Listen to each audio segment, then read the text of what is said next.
Declan Ward's heart sank when he saw the beautiful woman on the platform. This could not be his bride. A mistake had surely been made. Women that pretty did not marry broken men in the Montana territory. But she walked straight toward him and said 4 words that changed everything. "You must be Declan." He had sent for someone plain, not a beauty queen. Instead, fate delivered Amelia Cross, who looked like a star from the sky. She was so far beyond him, it felt like some kind of cruel joke. If you are listening to this, go on and drop your hometown in the comments. And you better stick with us, because this story has a heck of a surprise. The wind at Birch Creek Station cut like a knife that cold November day. Declan jammed his weathered hands deep into his coat pockets, waiting. He had that look of a man doing something he was not quite sure about. He was 34, but the Montana sun and wind had added some years. His dark hair was already starting to show some silver at the sides. His gray eyes were quiet from spending way too much time alone. He was a big, broad-shouldered man, built from years of hard labor. But he had a weariness about him, like he had given up on good things. He was half hoping that stagecoach from Helena would not show up at all. What kind of man has to buy a wife from a newspaper advertisement? The whole deal felt desperate, like admitting defeat to the whole world. But the simple truth was, his big ranch needed a woman's hand. His mother had been gone for 5 years and his younger brother for 3. Since then, Declan ran the whole 300-acre ranch by his lonesome. He had a fine herd of cattle and good horses, but none of it mattered. Not when he came home every night to a cold and silent cabin. He tried to hire on some help, but the young ranch hands never stayed. And the few women in town were either married or spoken for. Besides, they all said Declan Ward was just too quiet and too haunted. They were not wrong about the ghosts he carried with him from the war. So he finally sent a short, honest letter to the matrimonial news. He had that guarded look about him. His ad was simple. Rancher, 34 years old, seeking a practical wife. She had to be tough, a hard worker, and fine with being alone. He chose his words with care, practical, hardy, and willing to work. He hoped for a sensible woman, maybe a widow who knew what was what. This life was about partnership, not poetry. Survival came before sweet talk. He got back 3 letters. The first one was from a Missouri woman who rambled on, talking about her delicate nature. He tossed that one right in the fire. The second was so businesslike it made his own ad sound like a love letter. But the third one from Amelia Cross of Boston, that one was different. It was direct, smart, and had a touch of desperation that he surely understood. "Mr. Ward," it said, "I am 26 and need a fresh start, something fierce. I grew up on a horse farm, so I am no stranger to hard work. I do not need romance, just an honest place to work. Somewhere my past is not going to follow me. I can help with the whole ranch. I am healthy, I do not complain, and I am a woman of my word." That was it. Her pure honesty was what got him. No games, no pretending. He sent her the travel money that same week and tried not to think on it too hard. It was just a practical arrangement. That is what he kept telling himself. He waited 8 long weeks, and in that time he cleaned the cabin for the first time in months. He even fixed the porch step and that stubborn window. Then he heard the stagecoach. As the rumble echoed, Declan's stomach did a flip. What if she took one look and ran? What if this town was too much and she got right back on that stage? What if the whole town of Birch Creek was right and this was a terrible mistake? The stage rounded the bend, with 6 horses kicking up dust like smoke. The driver, John Hutchkins, and his shotgun rider, Tom Porter, were bundled up tight. Hutchkins pulled the team to a stop, as smooth as could be. He had been driving these tricky mountain roads for 20 years. "Afternoon, Declan," he called. You could hear the smirk in his voice. In a small town, there are no secrets. Every soul in Birch Creek knew why Declan Ward was standing on that platform. "John," Declan nodded, his eyes locked on the stage door as Tom Porter opened it up. First off the stage was Ezra Johnson, the merchant, followed by the banker's wife, Mrs. Whitmore. She was clutching her bags and complaining about the roads, same as always. And then she appeared. The woman who stepped down was nothing like what Declan had been picturing. He had waited 8 long weeks, but she was beyond anything he'd imagined. She was beautiful. Not just pretty, but the kind of beautiful that makes a man forget to breathe. She stood tall for a woman, about 5'7", with a grace you didn't see out here. Even her heavy traveling dress couldn't quite hide her elegant figure. Her hair seemed to be a rich auburn, catching the light from under her bonnet. But it was her face that stopped him dead in his tracks, with its fine bones and high cheekbones. Her mouth looked like it was made for smiling, though she wasn't smiling then. And her eyes, as they scanned the platform, were a stunning, intelligent green. This couldn't be her. Not the practical woman who wrote about horse farms. Women who looked like this didn't just show up in Montana territory looking for work. And they certainly didn't answer letters from a rough rancher like Declan Ward. But she was walking right toward him, her bag in her hand, looking composed as you please. "Mr. Ward," she said. Her voice was clear with that crisp sound of New England money. Declan felt a bit foolish as he remembered to take off his hat. "Yes, ma'am, I'm Declan Ward." "Amelia Cross," she introduced herself, but didn't offer a hand to shake. "I trust my telegram from Helena reached you." He nodded. "It did, yes." They just stood there for a moment in the wind. Declan's mind was spinning. This had to be a mistake. She was meant for someone else. A woman this fine couldn't possibly be for him.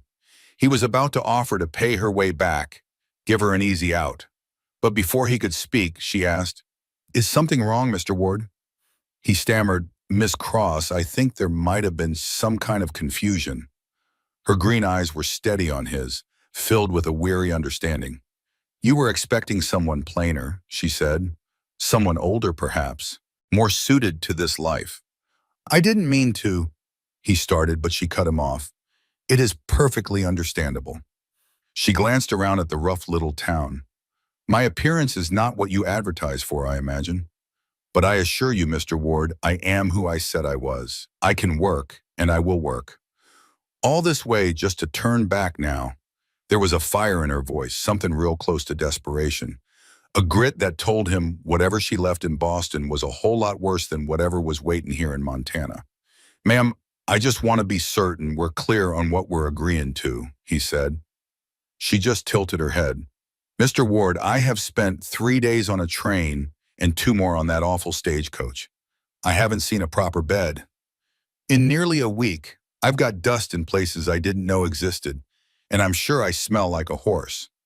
What I need right now is not for you to worry about me. What I need is a straight answer. Tell me, does the arrangement we made in our letters still stand or not? Or are you fixing to send me back home because I don't look worn out enough for you yet?" Well, despite everything, Declan felt the corner of his mouth twitch. This woman had some real steel in her. "The arrangement stands if you still want it. I mean, you haven't even seen the ranch yet. It's not—" He paused, trying to find the right words. "It's nothing fancy, Miss Cross. It's a working ranch, a good 30 miles from town. The cabin's decent, but it's small, the work is hard, and Montana winters ain't like the ones back in Boston. I don't need fancy, Mr. Ward." She looked him square in the eye. "I need honest work and a fresh start. You offered that, and I accepted, unless you're taking back your offer." "No, ma'am, I'm not." "Then can we get going? It's getting mighty cold. And I do believe I saw snow clouds building on the horizon." Declan just nodded and pointed. "This way," he said, leading her to his wagon. He picked up her trunk from Tom Porter. He paid no mind to the old man's know-it-all grin and tossed it in the back. Amelia climbed right up on the seat. She didn't even wait for a hand, just settled her skirts like she'd done it 100 times. Declan took his place beside her. He gathered the reins of his 2 big draft horses, Ned and Sadie, who'd been snoozing while they waited. As they pulled out of the station yard, Declan saw curious faces peeking out from windows. He just knew Mrs. Whitmore was already making a beeline for the general store to spread the news. By nightfall, everyone in Birch Creek would know Declan Ward's mail-order bride was here, and she was nothing like they expected. They rode in silence for the first mile, following the bumpy road that led out toward the Ward Ranch. The afternoon was fading fast, with the sun already dipping toward the mountains and casting long shadows. This country was beautiful in a hard kind of way, with rolling fields, pine trees, and creeks cutting through the land, and you could always see the mountains way off in the distance, their tops already white with an early snow. "So," Amelia finally spoke up, "how long have you had the ranch?" "It was my father's," Declan said, keeping his eyes on the road. He homesteaded it in 1867, right after the war. He built it up for 8 years before his heart gave out. My mama held on a few more years, with me and my brother helping. It's been just mine for about 3 years now, though truth is, I've been working it since I was 17. She looked at him. You fought in the war? Yes, ma'am. His tone made it clear that was all he was going to say. Amelia was quiet for a second. Then she said, my father bred and trained horses, Morgans mostly. The farm was in our family for 3 generations. I grew up working with them, so I meant what I said in my letter. What happened to the farm? Her hands tightened on her purse. My father passed 2 years ago. The doctor said heart failure, but I reckon he just plain wore out. He was 63 and had worked his whole life. The farm was mortgaged to the hilt. He'd borrowed money to expand the breeding. When he passed, the debts came due and my brother couldn't manage. He sold the place inside of 6 months. I had to go live with my aunt in Boston. She's a well-to-do widow and she offered me a place to stay, Amelia said, her voice carefully flat. But she had her own ideas about what my future ought to look like. Declan shot her a look, understanding. She wanted you to marry. She wanted me to marry well, Amelia corrected him. A man with money and a good name, one who wouldn't mind that my family was in trade. There was a sharp edge to her voice now. My aunt paraded several men by over 18 months. They were all polite, proper, and I could not stand a single one. The last man, a banker named Worthington, made it clear he expected a wife to be a pretty decoration, bear his children, and keep her opinions to herself. And you turned him down? I did, she said, and not very gently. My aunt was not happy. She called me ungrateful and said I was squandering my chances. She reminded me I was 26 years old and had no business being so picky. She said if I wouldn't accept a suitable man, I could make my own way. She gave me a month. So you answered my advertisement. Yours was the most honest one I read. You did not promise romance or a fancy life, just a working deal between two people. That honesty meant more than any flowery words. Declan took it all in, understanding her better now. He could see why a woman like Amelia Cross would make such a choice. She wasn't running to something. She was running away from something, just like him. They were both just trying to find some solid ground. I meant what I said too, he told Ephraim. The work is hard and it gets lonely. We're 30 miles from Birch Creek, which is barely a town. Maybe 50 people live there. When the snows come, we can be stuck out here for weeks. The ranch is 300 acres, and I'm running it by myself. I've got 100 head of cattle and a dozen horses. I keep chickens, some pigs, a milk cow. There's a garden spot, but it's been let go these last years. The cabin's just 4 rooms, main room, kitchen, bedroom, and a storage room. That's it, she smiled. It sounds perfect, Amelia said softly, a real smile finally lighting up her face. I truly mean it, she said. No more fancy parties or folks judging my clothes. Just honest work and fresh air. You have no idea how good that sounds to me, especially after 2 long years trapped in Boston. Declan felt a weight lift from his shoulders. He thought maybe, just maybe, this wouldn't be a disaster after all. We ought to discuss the terms, Amelia said, her voice turning all business. You help on the ranch, I give you a home, and we get married. But I figure we should wait a bit to see if we can even stand each other. How does a month sound? Declan was surprised. He had not thought that far ahead. The whole idea still felt unreal. That sounds fair, he said. In a separate room for now? I can take that storage room you mentioned, she offered. No, ma'am, Declan insisted. You traveled for 5 whole days. You take the bed, I promise. I've slept in worse places. She looked him over for a second, then nodded. All right then. Thank you. Soon they came over a hill. Below them lay the Ward Ranch, tucked beside a creek and some cottonwood trees. A solid log cabin with a big stone chimney and a wide front porch stood proudly. Behind it was a large barn, a smokehouse, and a little chicken coop. Corrals held horses with their shaggy winter coats, and cattle dotted the far-off land. Declan knew it was not a grand place, certainly not the kind that would make a man rich. But it was his, built by his daddy's own hands, and he felt a deep pride swell in his chest. "Oh my," Amelia breathed beside him. "Mr. Ward, it is just beautiful." He glanced over at her, surprised. Her eyes were scanning the property, her face filled with pure and simple delight. "The mountains rising up behind it," she said. "And that creek, does it run all year?" "Yes, ma'am, it never runs dry." "And are those your breeding horses in the corral?" "Some of them," he said. "The best are in the barn. I have a mare who is about to foal." "May I please see her now?" she asked. "After 5 days stuck in a wagon? I would surely love to stretch my legs and see your horses." How could he possibly say no? He drove down to the cabin and helped her step down. She took his hand without hesitation this time. He led her to the warm barn. The air was thick with the smell of hay, horses, and leather. For Declan, it had always been the smell of home.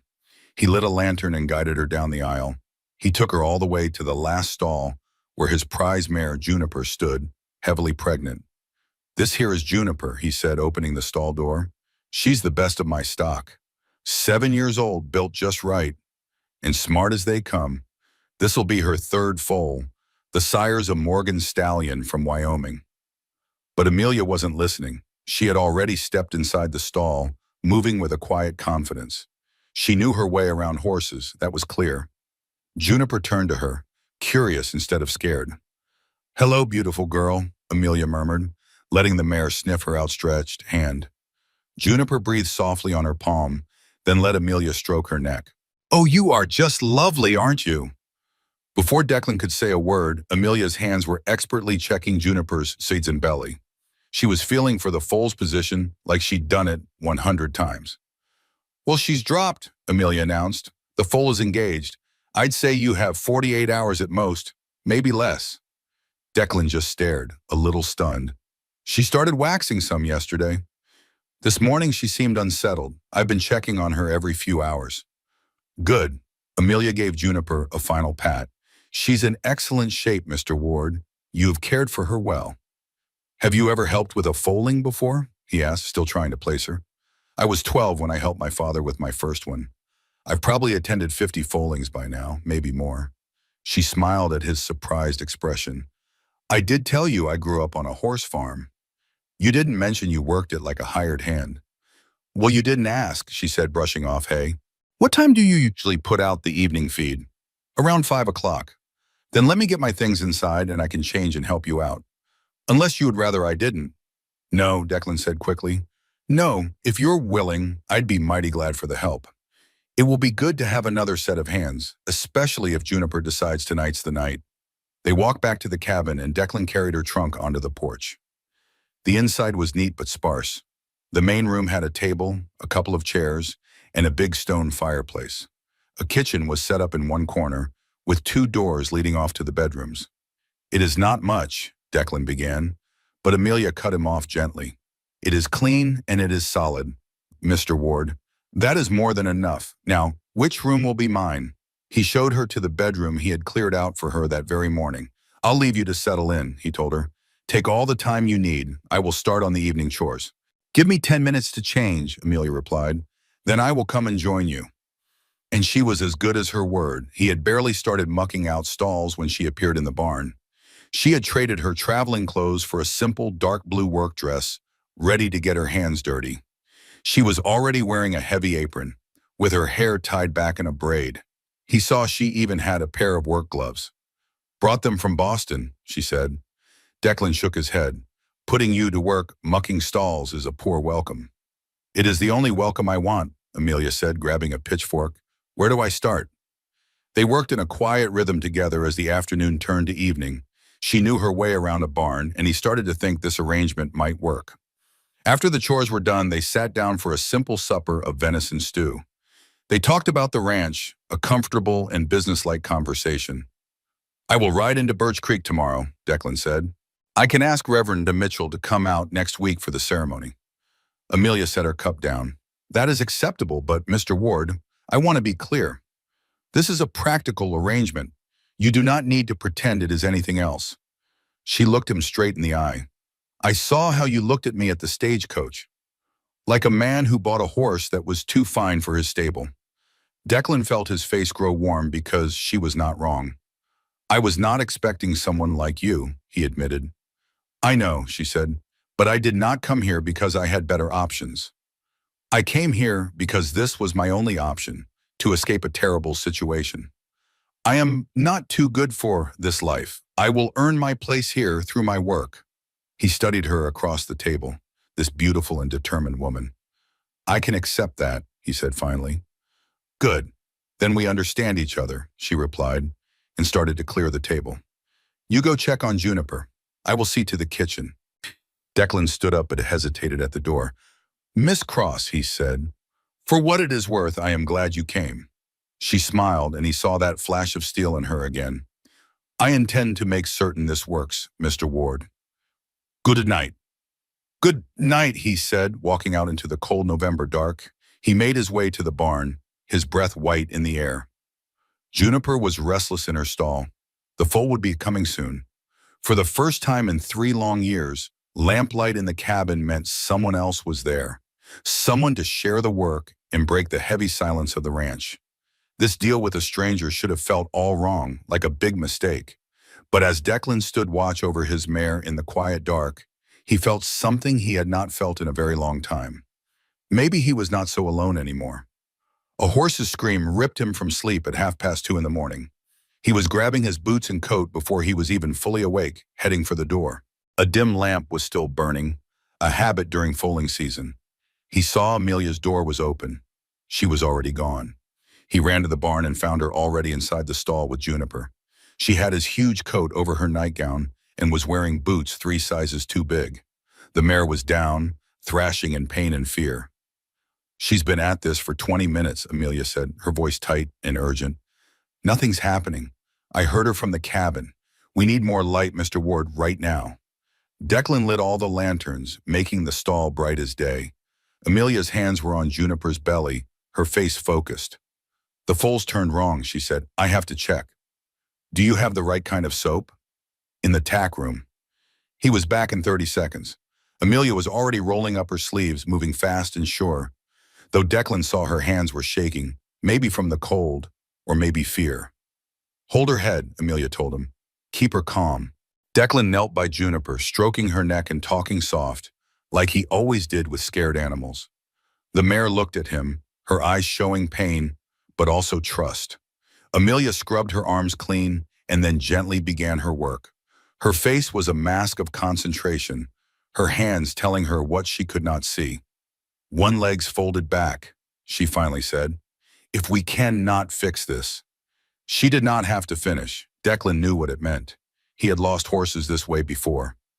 Can you fix it? He asked. I'll try, she said, but you need to know. We could lose them both. She is getting tired. Just do what you have to, Declan said. Amelia nodded. She took a deep breath and got to work. For the next 45 minutes, Declan saw the most careful work he had ever witnessed. Amelia was patient, her arm deep inside the mare, trying to save her. Her face was a mask of concentration, trying to turn that foal's tangled leg. Sweat beaded on her brow in the cold November air, her jaw set with determination. Declan saw the muscles in her jaw twitching. She had to pull her arm out twice, flexing her tired fingers. Each time her eyes looked like they were apologizing. It is all right, he said gently. Take your time. I almost have it, she grunted, but the leg keeps slipping back on me. There, I got it. Come on now, sweetheart, she crooned. Work with me. She was talking to the mare, her voice steady and calm, even though her arm must have been aching. That is it, she breathed. There we go. The leg is forward. Both legs are forward now. Mr. Ward, on the next push, we need to pull. You have the ropes? He already held them out. He knew just what to do. Together they looped the soft ropes around the foal's tiny legs. When Juniper pushed again, they pulled, steady and firm, right in rhythm with the mare. One pull, then two, and suddenly the head appeared, followed by the shoulders. Then, in a sudden rush, the whole foal slid out onto the straw and lay completely still. Amelia moved fast, clearing its nose and rubbing it hard with a clean rag. The little creature gasped, coughed, and took its first breath. A perfect little filly. Her coat was already the rich chestnut color of her mother. "Oh, thank God," Amelia whispered, and Declan saw she was crying. Tears streamed down her face as she worked, making sure the little one was okay.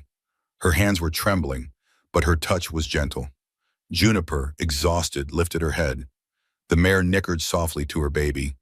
The foal answered with a tiny whinny. "We did it," Declan said, his own voice hoarse with emotion. "Amelia, you did it." She sat back on her heels, a mess of straw and sweat, her hair falling from its braid. Her face was streaked with dirt and tears, but she laughed, a sound of pure relief. That one sound changed her completely, washing away all her careful composure. "She is perfect," Amelia said, laughing and crying. "Look, Mr. Ward, she is absolutely perfect." They stayed in the stall for the next hour, watching over the new mother and baby. They watched the foal struggle up on its long, wobbly legs to find its first meal. By the time they finally stepped out of the barn, the sky was starting to get light. At the pump, Amelia tried to wash up, but her hands were too cramped and cold to work the handle. Declan took over, pumping the water while she scrubbed her hands and arms. He could see how badly her hands were shaking now that the hard part was over. "You should get inside now." "Go on and get warm," he said gently. "I can finish up here." "I am all right." "Amelia." It was the first time he'd said her name, and she looked up, surprised. "You've been out in this cold for 3 hours. You are shaking something fierce. Please go inside. I will be in soon." She looked ready to argue, but a hard shiver made up her mind for her. She just nodded. "All right, but I will check on them later." "We both will," he promised, watching her leave. He saw her stumble in his big boots and felt something turn over in his chest. The woman he met yesterday looked like she belonged in a fancy Boston parlor, but she had just saved his best mare, and her foal with nothing but pure grit. She was far more than what he had first thought. She was something else entirely. When Declan went inside, Amelia was already by the fire, wrapped in a quilt. Her hair was still damp, and she had made a pot of strong black coffee. She poured him a cup without a word. "Thank you," he said, the warmth of welcome friend. "I ought to be thanking you," but Amelia answered. "I could not have done it by myself. Your steady hand made all the difference. You knew exactly what to do. My father used to say the best help is someone who knows when to act and when to wait. You did both." She sipped her coffee.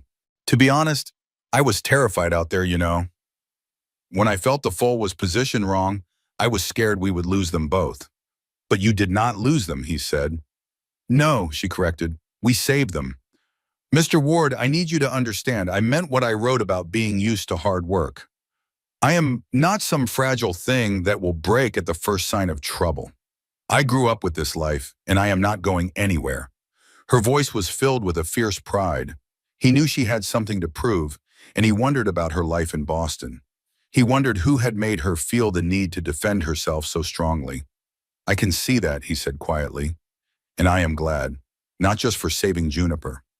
He paused, trying to find the right words. "I think this arrangement might just work out. Maybe as more than an arrangement, a real partnership, if you are willing." Amelia looked at him over her cup. "I am willing, but are you? I saw your face yesterday. You thought it was all a mistake." "I thought you were too beautiful," he admitted honestly, "too refined, too everything for a place like this, and for a man like me. I figured you would take one look and leave, but now I know I was wrong. I reckon I was the one who made the mistake, not in sending for a wife, but in thinking I knew what kind of woman belonged out here. I thought being pretty and refined meant a person was weak." He met her gaze. "You are not weak, Amelia. That much is plain to see." "No," she said, "I am not. But I am also not as tough as I let on. Tonight, when that leg was stuck, when I thought we would lose them both," her voice cracked, "I was scared to death. Not just of losing the horses, but of failing, of proving you were right to doubt me and giving you a reason to send me on my way. I am not going to send you back. You say that now. I say it because I mean it." Declan set his cup down. He leaned in close. "Amelia, listen. I do not know a thing about fancy manners or all that proper courting, but I know horses, and I know the people who have a way with them. What you did tonight, that skill and patience, well, a person just cannot fake that. You are the real deal. And if you are willing to stay and truly build a life here, then I am willing to be the kind of partner you deserve." She was quiet for a good long while. He saw tears in her eyes by the firelight, but she blinked them away hard. "I am willing," she finally said, "more than willing. This place, Mr. Ward, this is the first time in 2 years I have felt like I could just breathe. Like I could be my own self, not who everyone else expects. I do not want to lose that. I do not want to lose this." "Then you will not. We will make it work." They sat there in a comfortable silence, finishing their coffee. The sky in the east kept getting brighter. A rooster crowed somewhere, telling everyone the day had started. The normal sounds of morning began to drift in, birds chirping and the horses shifting around in the corrals. "We ought to try and get a little sleep," Declan said after a bit. "It has been a mighty long night. I want to check on Juniper first." "Me too." They walked to the barn together and found the mare and her new foal were doing just fine. Juniper was up and eating hay, and the little filly was nursing like she was born for it, her tail just a twitching. "She is going to need a name," Amelia said, while her eyes soft as she watched the foal. "You ought to name her. You are the one who brought her into this world." "We both did." But Amelia smiled and thought for a second. "How about Hope? It just seems to fit somehow." "Hope?" Declan tested the name, looking at the wobbly-legged filly. "I like it. Hope it is." When they got back to the cabin, the sun was breaking right over the mountains. It was a beautiful sight. Declan started to go to the storage room, but Amelia called out to him. "Mr. Ward." "Declan." She tried his first name, a little unsure. "Would it be terribly wrong of me to say that I am glad I am here? After everything, I am truly glad." He felt a real smile spread across his face, the first one since she arrived. "I am glad too, Amelia. Get some rest now. We will check on our Hope again around noon." "All right, good night. Or I guess good morning." "Good morning." But sleep did not come easy for Declan. He lay there on that narrow bed, thinking about the night. He kept replaying it all, seeing Amelia's determined face in the lantern light and hearing her strong, steady voice. He remembered the sheer grit in her voice and how she'd cried when that foal finally breathed. She was not putting on a show. She was just doing what needed to be done with a whole lot of skill and courage. That woman had a true heart for the work, and he had been plain wrong about her. Utterly and completely wrong. That thought brought another one right behind it. What else had he been wrong about? For 3 years, Declan told himself he was fine alone, that he did not need anyone. He figured the ranch and the animals were company enough. He'd let the ghosts of his past convince him that he was just built for a solitary life. All that loss had piled up, making him think he was better off on his own. But watching Amelia move through that barn, hearing her gentle voice calm that mare, he felt something stir. It was a feeling he reckoned had died in him a long time ago. It was not just that she was beautiful, Lord knows she was. It was something deeper, a sense of knowing. It was like he'd found someone who understood, someone who valued the same hard things he did, who could share the meaning behind all this work. The feeling was both terrifying and a little bit wonderful. When he finally slept, he dreamed of green eyes and auburn hair and hands that could bring life into the world. He woke to the smell of bacon and strong coffee, confused for a moment. The sun was already high.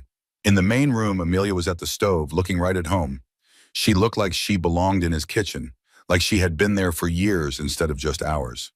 "I hope you don't mind," she said, seeing him. "I thought we could both use a real breakfast after last night." She started explaining about finding the bread and the eggs, her voice trailing off. "Amelia," he said, his voice gentle, "it's more than fine. Thank you." She relaxed a little. "I just was not sure about your usual routine." "Do not worry about my routine. Whatever you want to do is fine by me." They ate at the small table, and he found himself just watching her. She asked smart questions about the work, about wintering the cattle. She wanted to know all about bringing them in and what he fed them when snow was on the ground. She clearly knew a thing or two about this life. "My father always said cattle are honest, but unforgiving," Amelia mentioned. "He said a horse might survive your mistake, but a cow won't give you that second chance." "Your father was a wise man." She paused for a moment. "That Reverend Mitchell you spoke of, when did you plan to have him come out?" "I was thinking next week, if that works for you." She nodded. Yes, next week is fine. Well, no sense in delaying this, is there? Her face was a blank slate, ready for a loveless deal. He could tell she was expecting nothing more than their arrangement. But looking at her, that just didn't sit right with him. Not after she worked so hard to save his mare and that little foal. He knew he had to offer her more than just a business transaction. Amelia, he said, I know we agreed this was just an arrangement. And I'm not asking you to pretend it is something it ain't. He paused, trying to find the right words. I think we can build something real. Not just a working deal, but a true marriage. If you're willing. Her eyes shot up, full of surprise. What exactly are you saying, Declan? I'm saying I like you. I respect your courage. Maybe we don't have to just settle for a convenient deal. More, she repeated softly. You mean? I mean a real friendship, a true partnership, maybe more down the road. Amelia was quiet for a long moment, staring into her coffee. That sounds mighty frightening, she finally said. It does, he admitted, but not as frightening as spending the next 40 years lonely together. Her eyes met his. I don't want that either. All right, we can try. But my folks, they had a real courtship. They cared for each other. They chose each other. We never had that choice. So we make the choice right now, he said firmly. We choose to try. To try, she echoed, a small smile finally breaking through. I should warn you, I'm more at home in a barn than a fancy parlor. Good, Declan said with relief. That's exactly the kind of partner I need. I don't need someone worried about the latest fashions. I need a partner who'll tell me when I'm being an idiot. Someone who'll be honest with me. Can you do that? Yes, she said. Can you do the same for me? I can sure try, he promised. They shook on it across the table, then both laughed. Come on, he said. Let's go. Let's check on Hope before we talk the day away. That little filly was thriving, nursing well and already showing her spirit. She was curious and bold, not a lick of fear in her. Juniper watched over that foal with a new mother's fire, but she let Declan and Amelia right into the stall. She seemed to know they were the folks who helped. Well, she is going to be a real beauty, Amelia said, running a hand down Hope's back as the foal nosed her pockets for a treat. She's built strong. She'll have her mama's stamina, and hopefully her calm nature too. Juniper's the calmest horse I've ever seen. Are you fixing to train her for riding? Depends on what she shows me. If she's got the temperament, I'll train her. If not, she'll make a fine addition to the breeding program. They spent the rest of the morning doing regular ranch work, feeding all the animals and checking the water. They mended a stretch of loose fence and moved some supplies. Amelia worked right alongside him. She learned his ways without a single complaint, asking smart questions when she needed to. By that afternoon, Declan realized he was actually enjoying himself in a way he hadn't in years. It was just plain satisfying to have someone to talk to while he worked, someone who understood what he was doing and why. They were in the barn organizing tack when Amelia spoke. Your mother was a good woman. Where are your folks buried? Declan paused, surprised by the question. Up on the rise behind the house, there's a grove of aspen trees there. My mother loved that spot. May I see it? He studied her face, trying to figure out why she was asking. You can, but why? Because this is going to be my home too, Amelia said so simply. I'd like to pay my respects to the people who built this place. Something in Declan's chest cinched up tight. This will be my home too. She didn't say it like it was just a deal. She meant it. Home. He nodded, unable to speak past the lump in his throat, and led her up the hill. The grove was peaceful, with 3 simple wooden crosses marking the graves of his father, his mother, and his brother, Thomas. Someone had planted wildflowers around the crosses long ago. Even though they were dormant for winter, you could see where they'd bloomed. Amelia stood quietly, reading the names. After a moment, she said that Thomas was only 22 when he passed. A fever took him in just 3 days. He was healthy one morning and gone by the end of the week. Declan stopped, surprised by the fresh pain in his voice. I couldn't save him. Just then, Amelia's hand found his, her fingers lacing gently through his own. It was the first time they had ever really touched, and the simple gesture was so kind. Declan felt a wall inside him crack open. He was supposed to take over the ranch, Declan heard himself say. The words just came tumbling out. He was better with people than me, just more outgoing. Business. Thomas was the charmer everyone loved. I was just the serious one keeping it all together. After he died, I felt I had failed our whole family. My pa built this ranch from dust, and it was supposed to be for Thomas. Then suddenly, it was all on my shoulders. I always worried I was not enough for the task. You are more than enough, Amelia said firmly. Look what you have done here, Declan. You held this place together all by your lonesome. That is not failure, that is true strength. It just feels like being stubborn, he admitted. Well, maybe real strength is just stubbornness that refuses to quit, she answered. Thank you for trusting me, she said softly. Now, I think I should tell you why I really left Boston. You do not have to. I want to. My aunt tried to marry me off to a rich banker named Worthington. She accepted his proposal on my behalf. She told me marriage was for security and that love was a foolish, childish dream. I said I would rather be poor and free than wealthy and trapped. She just called me dramatic. Then Worthington came to call. He tried to force a kiss, saying my aunt promised him I would be an obedient wife. So I slapped him hard across the face. Declan gave a firm nod. Good. My aunt was just furious. She said I had ruined my life, and then she threw me out of her home for good. She gave me only 1 week to leave. That is when I saw your advertisement and took my only chance to escape. I am mighty glad you took that chance, Declan said quietly, and I am glad you ended up right here. I know, she said. You have been kind from the start.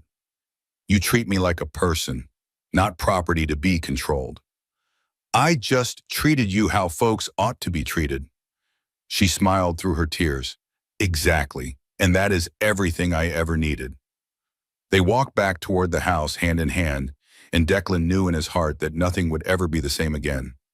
He had hired a bride, but he was starting to think he had found a partner instead. Amelia looked up at the big ranch house, no longer a place of fear, but a place of hope. She had run from a cage made of gold, only to find a freedom in the wide-open heart of Texas.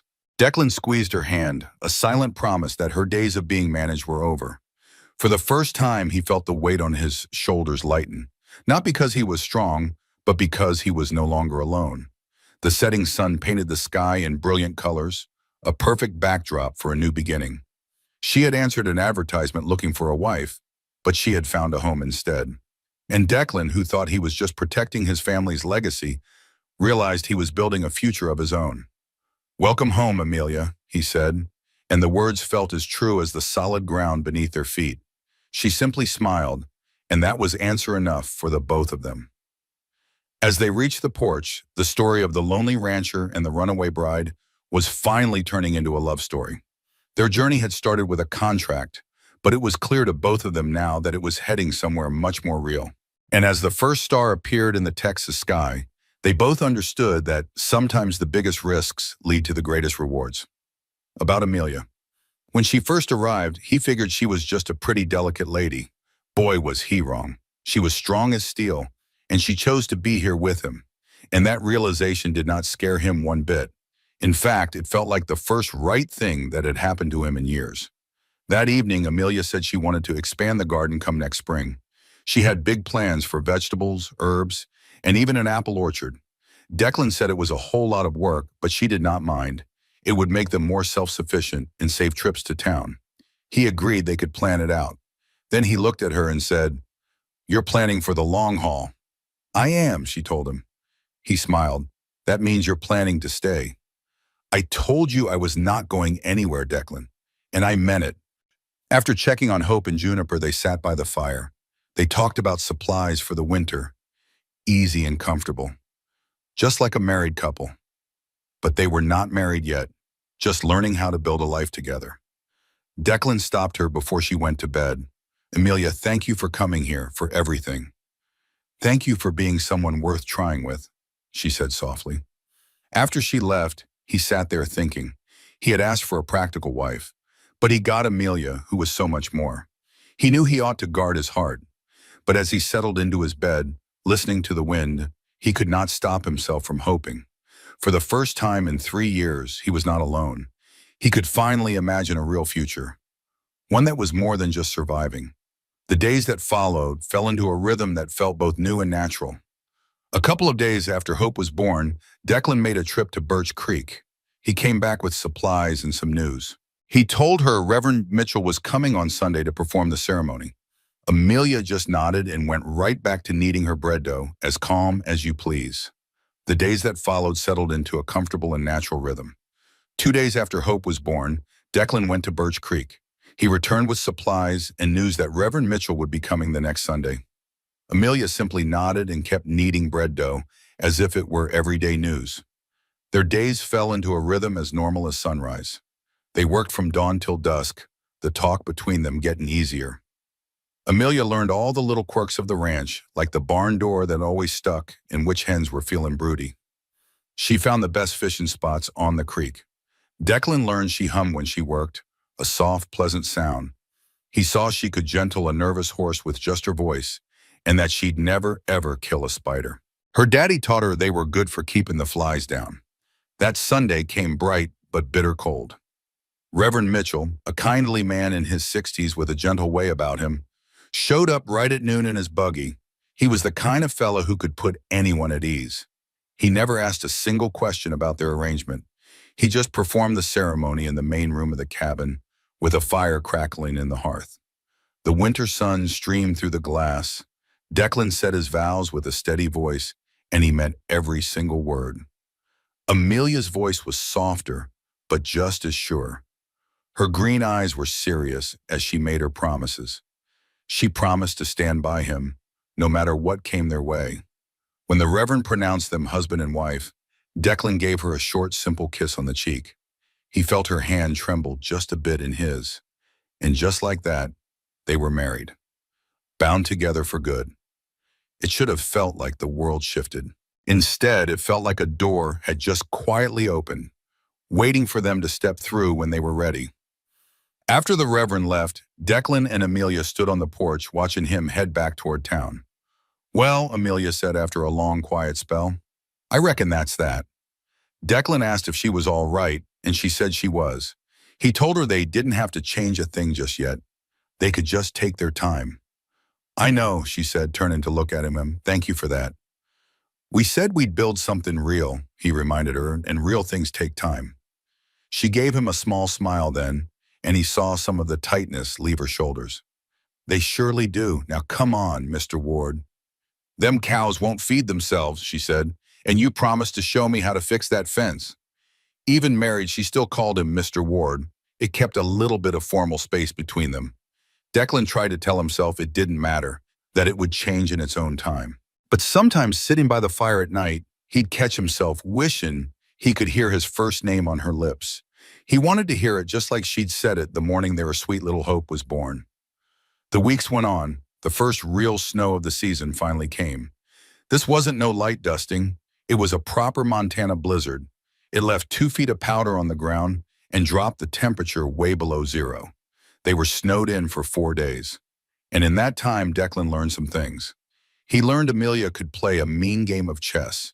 She'd read more books than anyone he'd ever known, and had a dry wit that could catch him by surprise. He also learned that the walls of that little cabin were a whole lot thinner than he ever imagined.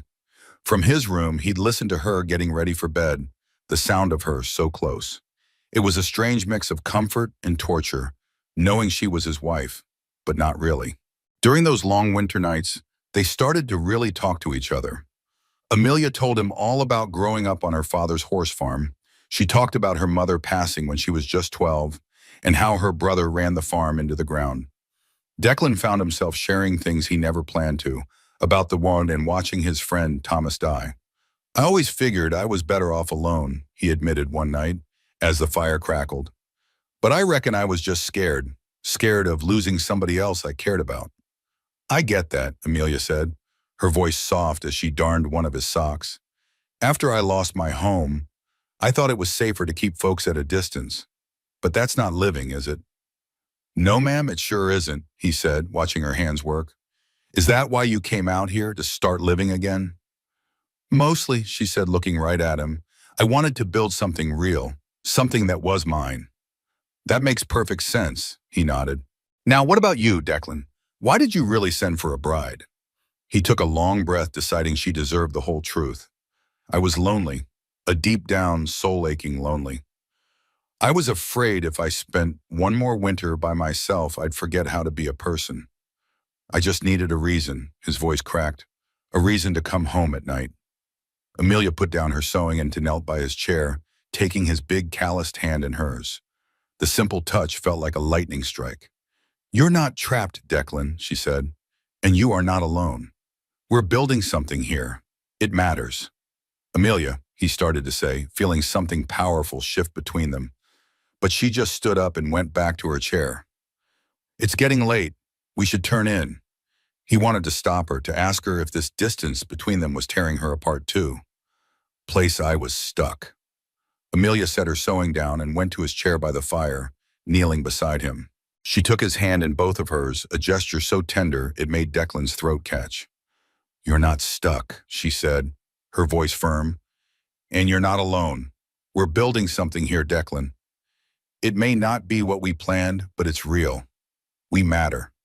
Amelia, he started, unsure what to say. He just knew something big was changing between them, and there was no going back. But she stood up, went back to her chair, and picked up her sewing like nothing had happened. It's getting late, she said. We ought to bank the fire and turn in. He wanted to stop her, to pull her back. He needed to ask if this careful distance between them was hurting her as much as it was hurting him. He wanted to say more, but just gave a nod. You're right, it's going to be a long one. Later that night in the dark, Declan finally admitted the truth to himself. He was plain and simple falling in love with his wife. It was not a young man's fire. It was quieter, a feeling that snuck up on him in the small moments, like her laugh. He saw it in the smart, capable way her hands worked, in the fire in her eyes. He saw it when they talked ranch business, and in her kindness to every animal. He was falling hard for Amelia Ward, and he had no idea if she felt anything back, or if she was just making the best of a deal they had made. January came and the cold bit down hard. The cattle stayed close. He and Amelia broke ice on the water troughs and hauled hay together. It was tough work, but they made it bearable for each other. Hope was growing fast. She was turning into a fine-looking horse with her own special spirit. Amelia worked with the filly every day, gentle and steady, teaching her to trust. Watching them, Declan knew how wrong he had been to ever doubt her. They found a natural rhythm. He did the heavy work, and Amelia handled the rest. She managed the house and had a real gift with the horses. He was stronger, but she was a better cook, and they just fit. Together they were a team that just worked, like they could read each other's minds. But underneath all that smooth work, something else was building up. Declan felt it when their hands brushed or when he'd catch her looking at him. The way she said his name could make his heart beat a little faster. They were circling something important, both of them knowing it, but neither one talking. The storm that changed it all hit in mid-January, coming out of a clear blue sky. It rolled in so fast that it caught even Declan by surprise. One minute they were working in the barn, the next the whole sky had turned gray. That does not look good, Amelia said, her voice tight with worry. It is not, Declan agreed, his eyes on the clouds. We need to get the animals secured. Right now. They moved fast, penning up the chickens and the pigs. They drove the cattle to a pasture where the trees would give them some cover. All the horses were in the barn already, except for three, Juniper, Hope, and his own horse, Best. Gelding, who were all in the far corral when the weather turned. I'll get them, Declan said, already moving. No, you get inside, Amelia told him. Get that fire built up. This storm looks real bad. She didn't argue further, just ran for the cabin while Declan headed out into the blizzard. By the time he reached the corral, the first snowflakes were already falling hard and fast. These weren't gentle flakes, but hard pellets of ice driven by a howling wind. The horses were nervous. He got halters on Juniper and the gelding, but young Hope was just terrified. She backed away from him, her eyes rolling white with fear. Easy, girl, Declan said gently. Let me get this on you, and we will get you somewhere safe and warm. But Hope wheeled and bolted through the open gate, heading right for the open pasture. In a storm like this, a young horse out on the range could be gone in a matter of hours. Declan didn't even think. He tied the other two to the fence and took off after Hope on foot. He was running through snow so thick the wind just stole the breath from his lungs.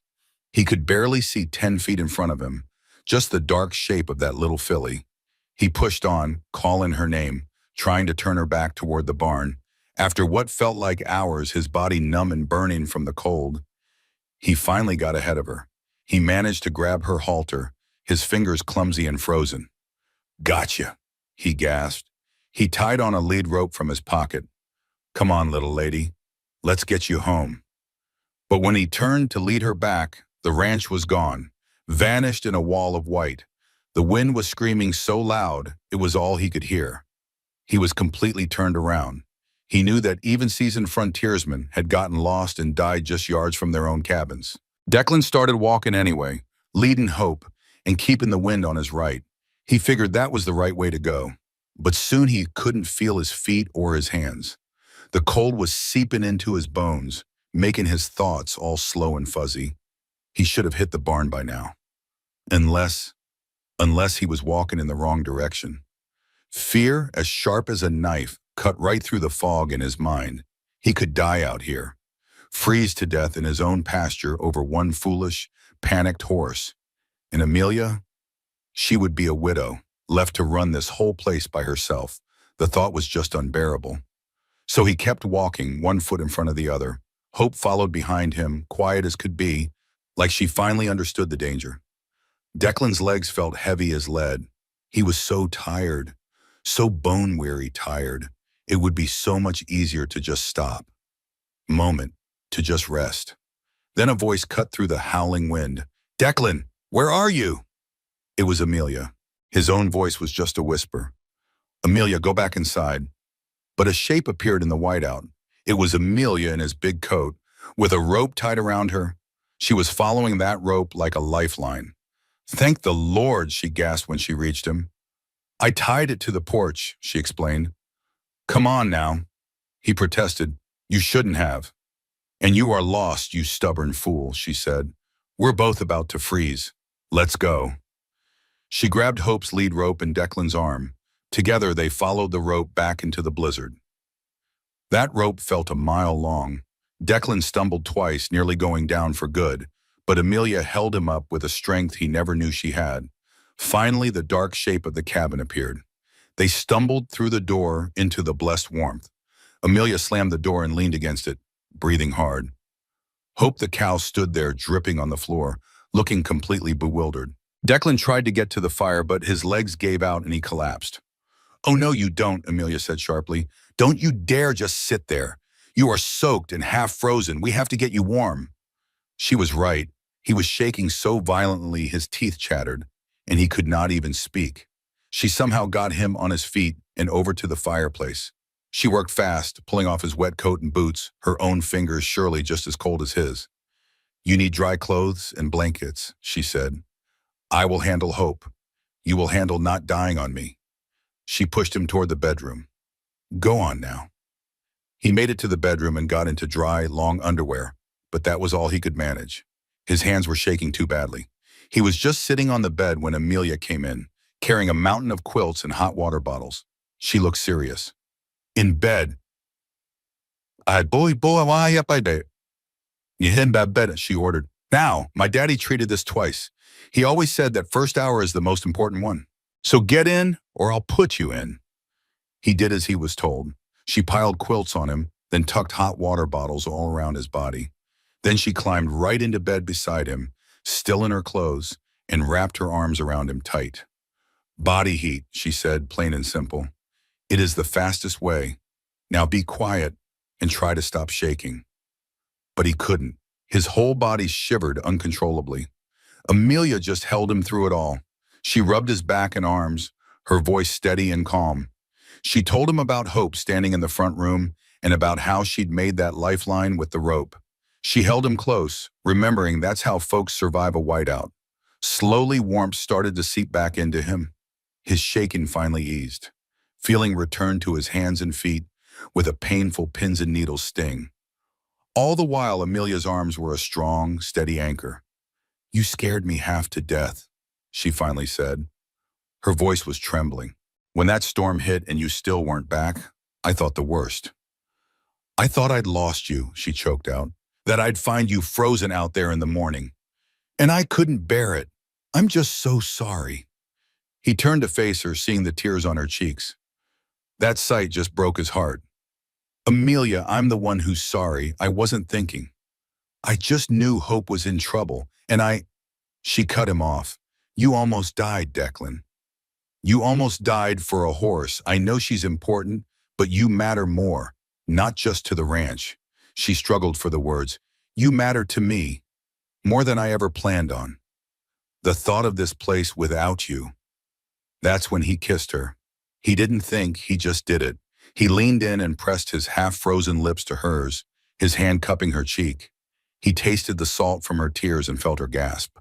For a terrible second, she went completely still, and he thought he'd made a huge mistake. But then she was kissing him back, her arms wrapping tight around his neck.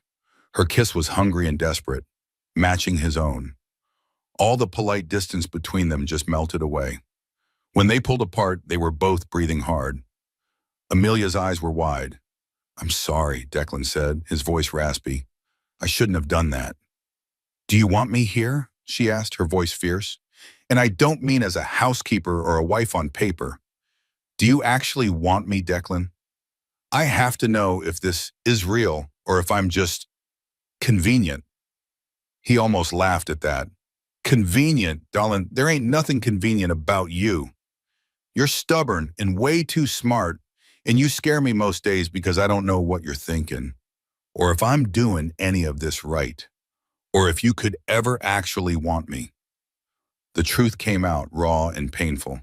I look at you and I see a woman who's too good, too fine for a man like me. You could have had anyone, but you got stuck with me because you needed an escape. I know we said this was just a practical arrangement, but Amelia, I just can't pretend anymore. His voice cracked. I can't act like I don't care, when all I really want is... What? She whispered. What do you want? You, he said, plain and simple. All of you. I want this to be real. I want us to be real. But I won't ever push you. I need to know if that's what you want too. Amelia was quiet for a long time, just looking right into his soul. Then she answered softly. Quietly, you never did ask who I am. You took one look and figured you had me all sized up. Too pretty and too fancy for this life. But you never bothered to ask what I was hoping for when I answered your letter. Her hand rose to gently cup his face. I wanted this, Declan. I was looking for a partner, not a prize to be owned. Someone who would see my strength as a blessing, not a threat. Someone who'd let me be myself, even if I am more at home in a barn than a sitting room. I wanted a man who was honest and a chance to build a life that truly mattered. Her eyes locked with his. I wanted you, Declan Ward. Maybe not right at first, but with every single day we've worked side by side, with every chore we've shared, building this place together, I have wanted you more and more. And yes, that thought scares me to death. I held back because I was afraid you only saw me as a convenience, just a quick fix for your loneliness. But the plain truth is, I have been falling in love with you. The words tumbled out, as if she had to say them now or never. I am not sure exactly when it happened. Maybe when you let me name our sweet calf, Hope. Or maybe it was when you showed me where your family rests. But somewhere along the way, our little arrangement stopped being a business deal for me. It became everything. Declan felt his heart swell inside his chest, making it hard to take a breath. Amelia, he whispered. Tears started to fall down her cheeks again. You nearly died out there today. And I realized if I lost you before I was brave enough to tell you how I felt, I would never forgive myself. So yes, Declan, I want you. I want us. I want this marriage to be real and messy and wonderful. If you can forgive me for being too scared to say it, and if you will still have me. He kissed her again. It was a deep kiss, full of all the relief and joy and love he could not put into words. He was a man who had been lonely for so long, and somehow he had found the one person who truly saw him. She kissed him back with just as much passion, her hands tangling in his hair, her body pressing close. When they finally came up for air, both of them breathless, Declan spoke. I love you. I should have told you that weeks ago. I love you, Amelia. The real you. Stubborn and skilled and so very kind. I love that little tune you hum when you work and the way your eyes light up when Hope does something funny. I love that you stood your ground with me from the very start. I love you, and I am so sorry. I am sorry it took me nearly dying to finally find the nerve to say it. The storm was not the real danger, Amelia said, her own words coming back to him. The real danger was me being too afraid to love you. But I am not afraid anymore. She gave a small smile through her tears. Well, I am afraid, but I am doing it anyway. He kissed her again, and this time she pulled the heavy quilts away, wanting to be closer. His cold hands helped her until there was nothing between them but skin and warmth. Are you warm enough now? Are you warm enough? Amelia whispered. Because I surely am. He pulled her in tight, just marveling that she was real and that she was choosing him. Outside, a fierce blizzard buried the ranch deep in snow. But inside that little cabin, two strangers were finding a home in each other. This was not some fancy romance from a book. It was real and honest. They were just two people learning to trust, building something true. Later, laying tangled in the quilts, Amelia drew patterns on his chest. We should probably check on Hope and see if the cabin is still standing, she said. In a little bit. He held her tighter, not ready to let the moment go. My only regret is that we waited so long to get here. She looked up at him, smiling. Then let's not waste another minute. No more being formal, just us, building this life. Can you do that? I can do that, he said, and gave her a kiss to seal the deal. When they finally got up, they found Hope sleeping soundly by the fire. The storm was still howling, but inside the cabin felt safe and warm. For the first time, Declan felt he was truly home. The next 3 days, they were snowed in tight, and in those days, they found more laughter and tenderness than they ever expected. They talked for hours about their pasts and their plans for the ranch. Declan told her things about the war he had never told a single soul. Amelia told him about losing her family's farm and her lonely years in Boston. You know, I used to dream about horses, she said one night while they cooked. They moved around the small kitchen together, already like a team. Stuck in Boston, I dream of the smell of hay and working with my hands. I dreamed of being useful, not just sitting there looking pretty in a tight dress. I thought I'd lost that dream for good. Well, you do not have to give up anything here, Declan told her. You can have all the hard work and all the horses you could ever want. She smiled at him. I know. That is why this feels like coming home. On the fourth morning, a deep silence woke them. The storm was over. The world outside was brand new, covered in a quiet blanket of snow. The next morning, the sky was a brilliant blue. They spent the day digging out and checking on the animals, making sure the storm hadn't done too much damage. Everything had made it through, even little Hope. She was prancing in the snow, none the worse for her adventure inside the main room. She acted like the whole blizzard was just for her own entertainment. That afternoon, they stood on the porch, looking at the work ahead. Amelia leaned against Declan. You reckon the road to town is clear yet? She asked. Probably not for a week or so. Why? I was just thinking we should let folks know we're okay. They'll figure we're fine, he said. Everyone out here knows how to handle a bad winter. Still, she looked up at him with warm eyes. I'd like them to know we're more than just surviving. We're happy, Declan finished for her. Yes, we're happy. Is that allowed? He kissed the top of her head. He couldn't believe this amazing woman had chosen him. It's more than allowed, he said softly. We've earned it. Standing on the porch of the ranch his father built, watching the sunset over the snowy mountains, he felt his wife warm against him. With their future stretching out before them, Declan Ward finally understood. He understood what his mother tried to tell him before she passed. Love doesn't make a man weak. Love is what makes getting through the hard times worth it. Love is what turns a house into a home. Love turns being lonely into being a team, and it turns fear into courage. It makes just existing into a life truly worth living. He thought he was broken for good after 3 years alone. He thought he couldn't connect with anyone ever again. He was wrong. He was just waiting for the right person. Amelia showed him that opening his heart again wasn't a weakness. It was the bravest thing a man could ever do. The very next morning, Declan woke up and Amelia's side of the bed was cold and empty. For a heartbeat, pure panic seized him. He thought she'd changed her mind and left. But then he heard her soft voice from the main room. He got dressed quick and went to find her. She was sitting by the fire, and Hope the foal had her head right in her lap. That clever little horse had learned to open the cabin door and decided she wanted morning visits. Amelia was stroking Hope's face, talking softly to her. The sight of his wife and the foal in the morning light made Declan's chest feel full of a powerful emotion. "She's going to be completely spoiled," he said, smiling from the doorway. Amelia looked up. "She already is," she said, "but she's earned it. You survived a blizzard, sweet girl." "You're not the only one who came out of it more beautiful than before," Declan said, walking over. He bent down and gave Amelia a real kiss, and he felt her smile against his. "You flatter me. Now help me get this horse out of the house before she decides to make a mess on our rug." They got Hope back to the barn, where her mama Juniper greeted her with a happy nicker.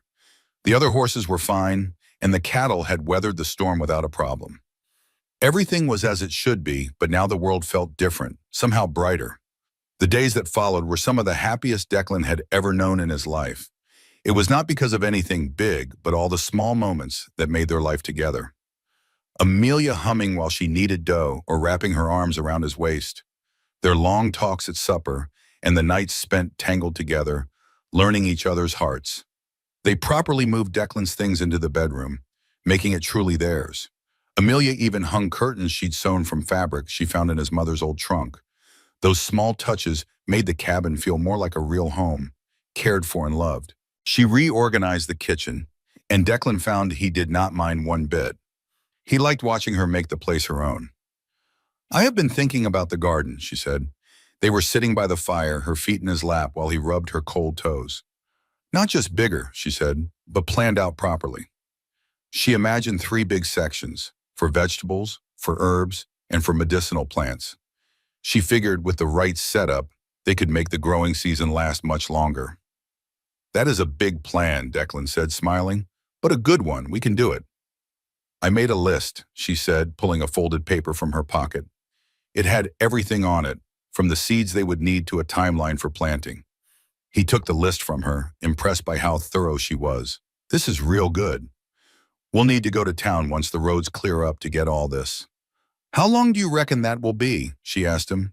"Another week, maybe 2, he said. "We are not in any big hurry, are we?"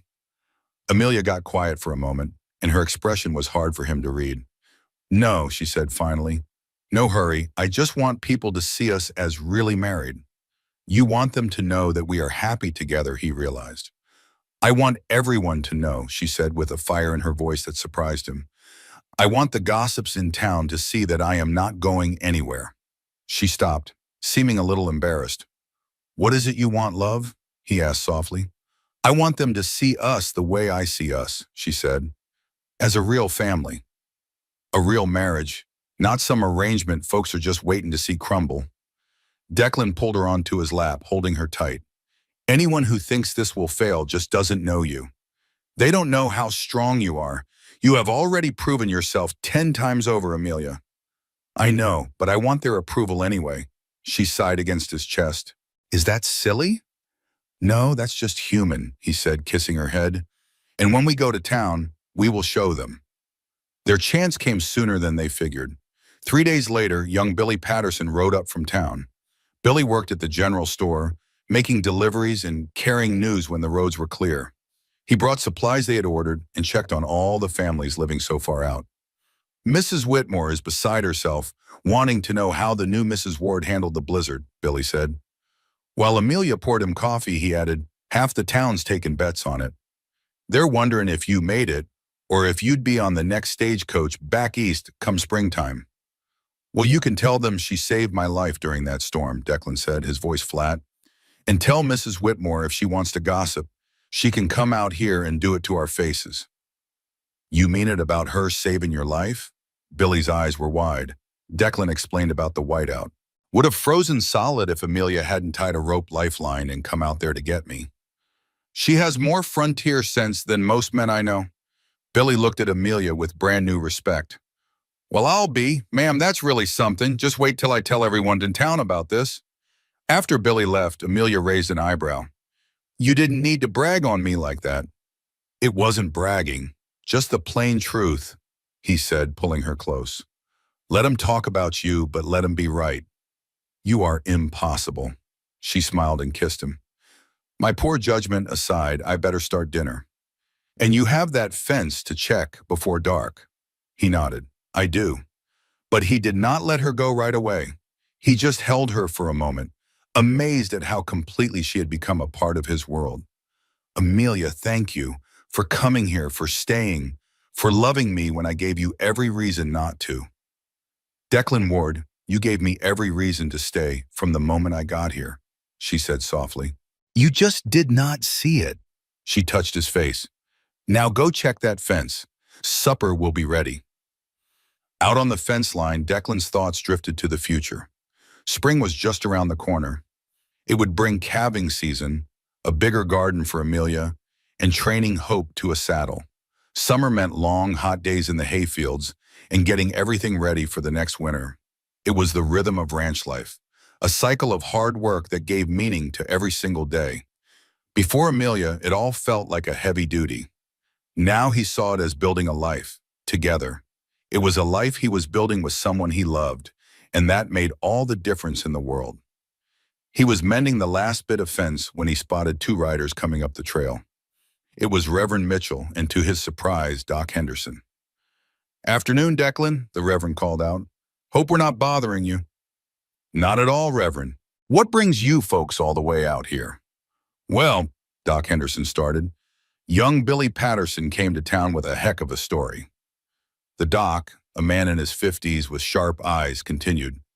Said your wife saved you from that blizzard.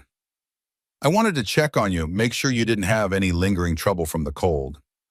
I'm doing just fine, Doc. Amelia took mighty good care of me. Still, I'd like to check you over and meet this remarkable woman of yours. Declan felt a swell of pride as they walked to the cabin. Through the window, he could see Amelia moving about the kitchen with such easy grace. This was his wife, and he wanted these men to see how truly special she was. Amelia welcomed them in, offering coffee and fresh baking like she'd been expecting company all along. While the doc checked Declan over, the Reverend spoke with Amelia. I'll be honest, Mrs. Ward, the Reverend said gently. Folks were a little worried. They wondered if a lady from your background could handle a life out here on the frontier. I appreciate that, Reverend, Amelia said, her voice kind but firm. But I'm no delicate flower. I grew up working my father's horse farm. I can mend a fence and shoot straight. My nice dresses don't make me any less capable. Doc Henderson let out a hearty laugh. I like her, Declan. She's got some real grit.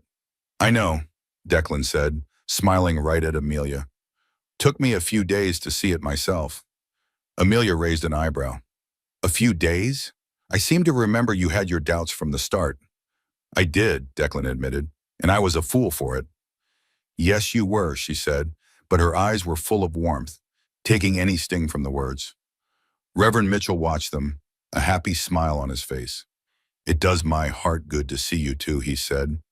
I worried your marriage was just a practical arrangement, but I can see now that it's turned into something much more.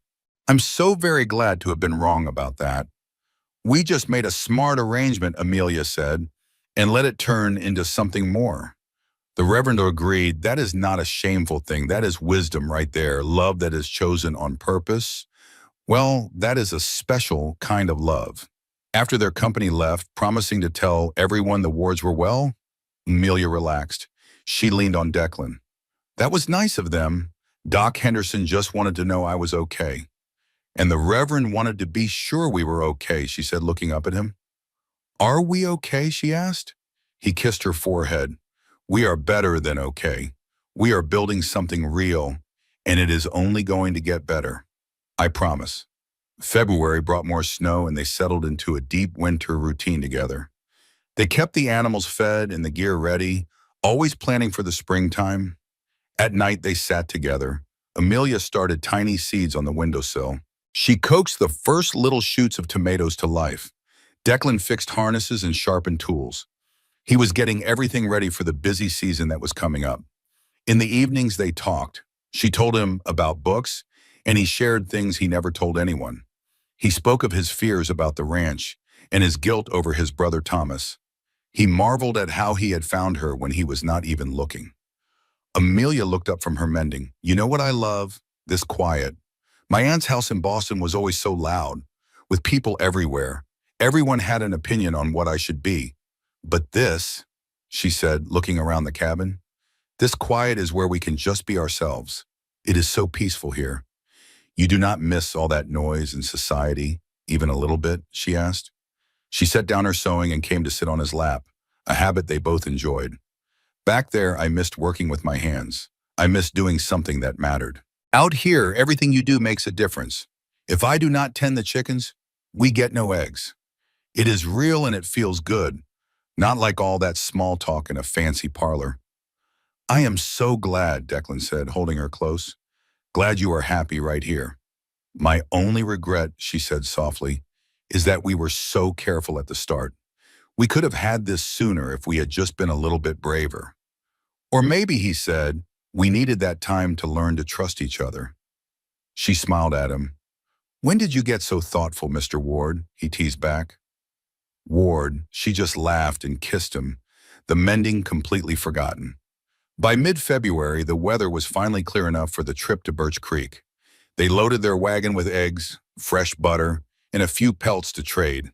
Amelia put on one of her nicer dresses, something respectable and sturdy. You don't have to get all gussied up for town, you know, Declan said softly. I know, she said, looking in the mirror. This is not for them, it's for me. I want us to look like a proper couple when we walk in there together. Darling, they'd see that if you were wearing a flour sack, but he understood. This was their first time in town as husband and wife, a big deal. She wanted to show that she belonged, that she had chosen this life. The ride was cold but mighty beautiful, with snow shining under a blue sky nearby.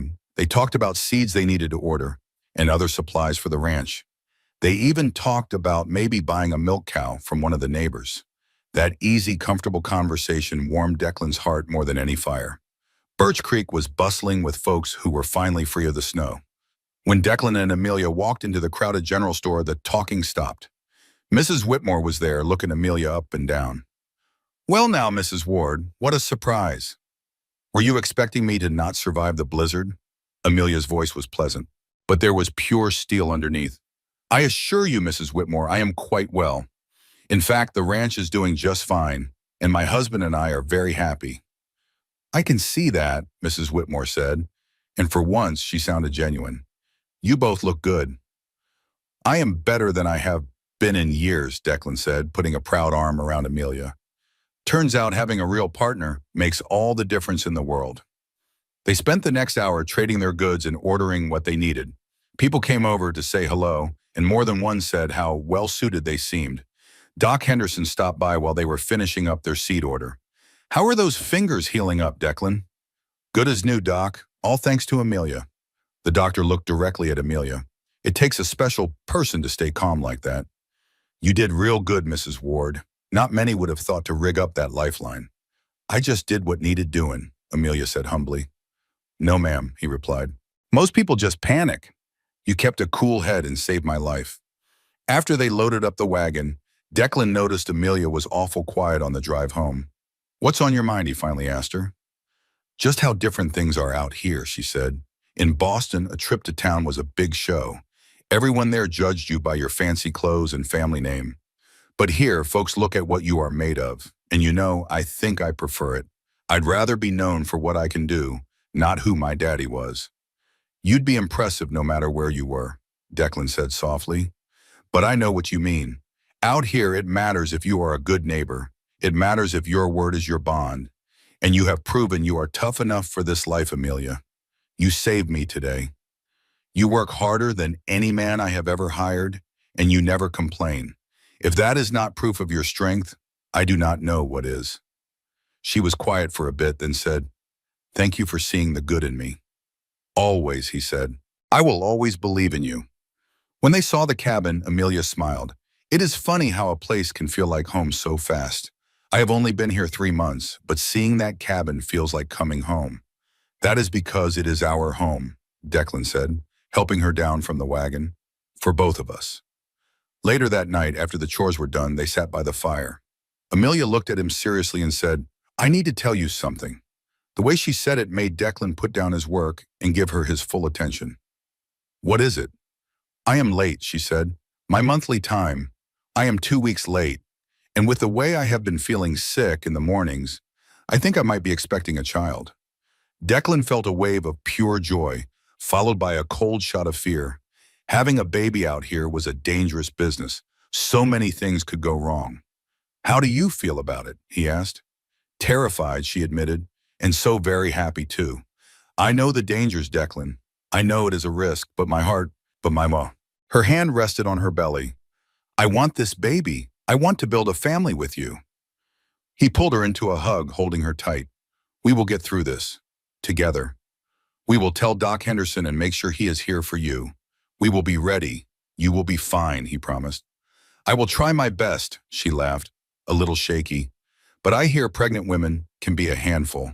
I do not care one bit, he said, kissing her forehead. You can be whatever you need to be.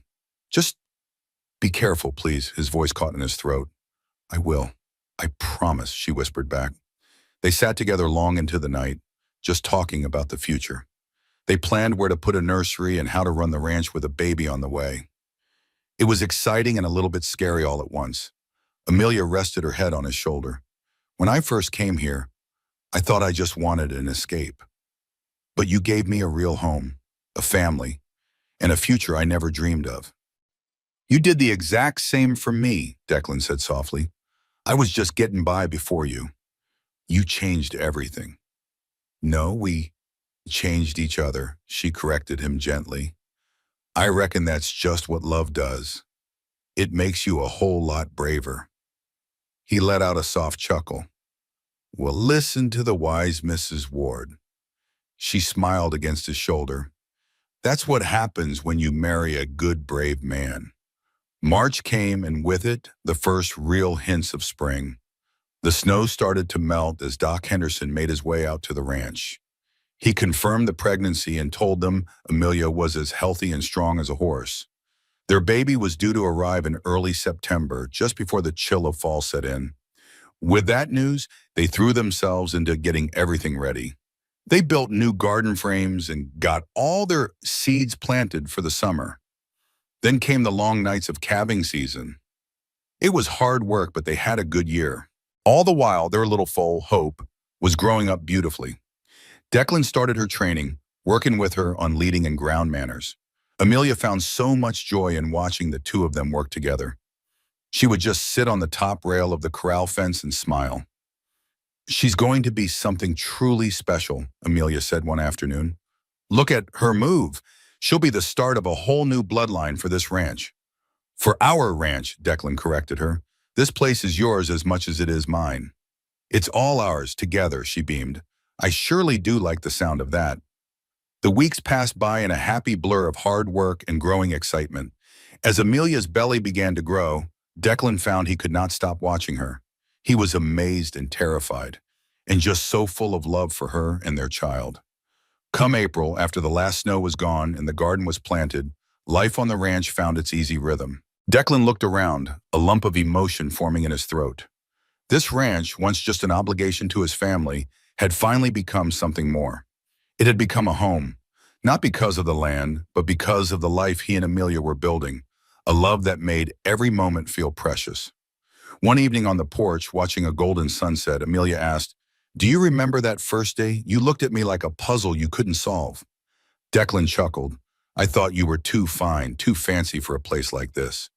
And now I know, he said, you are just right, for this place and for me. He took her hand in his. I love you, Amelia Ward, more than I ever knew I could. I love you too, she said back. I am so grateful we were both brave enough to make this real. He asked her softly, You have no regrets? My only regret is that we waited so long to say how we felt. She smiled. But now we have years and years, he agreed, and he kissed her. The love they found had transformed them from two lonely souls into a team that had weathered every kind of storm together. They had saved each other in more ways than one. As spring promised new life, they faced the future not as strangers, but as a husband and wife bound by a powerful love. And then, summer arrived in a blaze. The hot Montana sun made that winter blizzard feel like a faraway dream. Amelia's pregnancy was going along just fine despite the heat. By July, her belly was round, and she moved with a special kind of care. And Declan, bless his heart, had become almost comically protective. He was always gay, always hovering, trying to keep her from lifting a single finger. It drove Amelia a little bit crazy, but in a secret way, she was pleased. "Declan Ward, I am pregnant, not made of glass," she said one afternoon when he grabbed her laundry basket. "Women have been having babies and doing work since the dawn of time.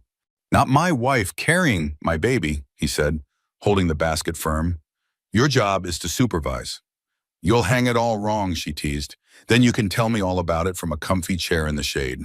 He led her to a chair he'd set up just for her. "Please, Amelia, just let me do this. Just let me handle this." Something in his voice made her just sit back and watch him. He fumbled with the laundry, getting it all wrinkled and crooked, and her heart just about burst. He had been so guarded, and now he was trying so hard to show her exactly how much he cared. Their little garden was thriving, doing better than Amelia had ever dreamed it would. Fat red tomatoes hung heavy on the vines, and beans climbed up the trellises Declan built. They ate fresh from the garden every night, and Amelia spent her mornings putting up preserves for the winter. The root cellar was filling up with jars of pickles and jams. "We're going to eat like kings this winter," she said with a proud smile. "And next summer I want to plant even more. Maybe some melons and squash. I have been reading about some new ways to get a bigger harvest."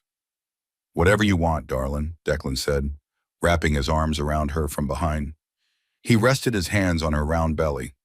"I'm more worried about next month than next summer. Doc Henderson said he'd come stay for the last 2 weeks to make sure he is here when the time comes." Amelia leaned back against him as the baby kicked his hand. "Feel that?" "That is a strong one," Declan said, his voice full of wonder. Every kick was a little miracle to him. Boy or girl, it does not matter one bit, as long as you are both healthy. But Amelia could hear the worry in his voice. It was a fear they both shared as the day got closer. They did not talk about it much, but they both knew how dangerous childbirth could be. All the love in the world could not promise that everything would turn out all right. "I am strong," Amelia said quietly, turning to face him. "You know I am. I survived Boston, and I survived that hard winter. I will survive this too. I have to." "Promise me," he said, his voice heavy with emotion. "Promise me you will fight." "I promise," she vowed with all her heart. "I'm not going anywhere, Declan. You are stuck with me for the next 50 years at least." He smiled. 50 years is not nearly enough. He kissed her then, a deep kiss full of all the words he just could not say. And she kissed him right back, pouring all her love and hope into it. They had to get through this. One hot day in August, a wagon pulled up. Declan came out of the barn to see who it could be. A well-dressed older woman was climbing down with help from her driver. For a moment, Declan did not recognize her. Then the woman took off her bonnet. Amelia came out of the cabin and let out a gasp. "Aunt Margaret?" Declan realized who it was. The woman turned to Amelia, looking both relieved and worried. "Amelia, thank goodness. When I got your letter and came as fast as I could." "What letter?" Declan asked, looking at his wife. Amelia's face turned pale as a sheet. "I wrote her 2 months ago just to say I was happy." "Happy? Child, I have been worried sick since the day you ran off. I knew I was wrong," her voice cracked. "I tried my best to find you, but you covered your tracks so well, I had to hire a private investigator." "You hired someone?" Amelia asked, her hand moving to her belly. "Why are you here? To take me back?" "No," the older woman's face crumpled. "No, dear girl, I am here to beg for your forgiveness for what I said. I was wrong to try and force you into that miserable marriage. I was wrong about it all." The air was heavy for a moment. Then Declan stepped forward, extending his hand. "Ma'am, I am Declan Ward, Amelia's husband. Would you like to come inside? It is far too hot to be having this talk out in the sun." Margaret took his hand. "Thank you, Mr. Ward. I would appreciate that." Inside, over cool water, Margaret told them her side of the story. She said her pride got in the way of her taking back her harsh words. The investigator she hired had finally found Amelia through the agency. He followed the trail all the way to the Ward Ranch. When your letter arrived, I did not believe you were really happy, Margaret said. I thought you were just being brave about a bad situation. So I came to rescue you, she said, looking around the cozy cabin. But I see now that you are truly well. I am, Amelia said quietly. I am happy. This life, this man, this is everything I ever needed. I can see that, Margaret said, her eyes on Declan's hand covering Amelia's. Mr. Ward, I have to tell you, I came here ready to dislike you. I pictured some rough man who had taken advantage of my niece. Ma'am, with all due respect, that is what I am, Declan said evenly. But I love your niece. I love her spirit and her courage. I love the life we are building, and I promise you this. I will spend the rest of my days making sure she never regrets her choice.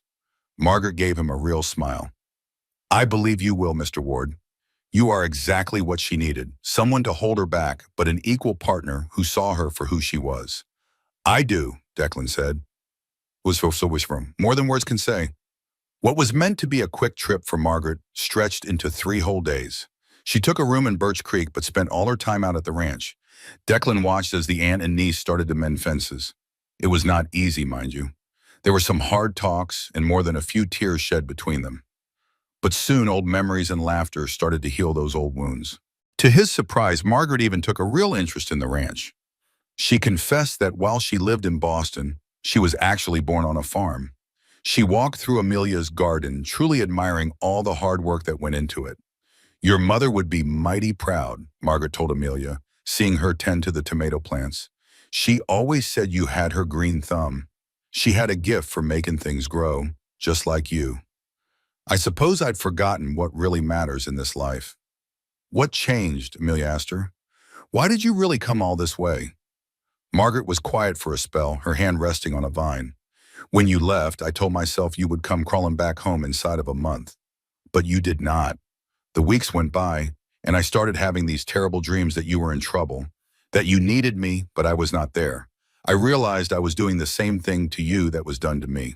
I was trying to force you into a life I thought was safe, instead of a life that would make you happy. I could not bear the thought of that coming between us for good. You are not going to do, Amelia said. We all do, honey, Margaret replied softly. The only question is if we make things right with the people we love before our time comes. She turned right to Amelia. I want to make peace with you. I want to be in your life, if you will have me. I want to know this child and support you, even if I do not understand all your choices. Amelia's eyes started to well up with tears. I want that too. I have missed you, Aunt Margaret. Even when I was mad, I missed you. They held each other in a tight embrace, both of them crying. Declan quietly slipped away, a lump forming in his own throat. He never got the chance to make things right with his own family before they passed on. Watching them find their way back to one another felt like seeing something truly special. That evening, the whole community gathered for supper, from the Reverend to Doc Henderson. And that is when Margaret Cross made an announcement that left everyone speechless. I have decided to stay, she told the crowded room.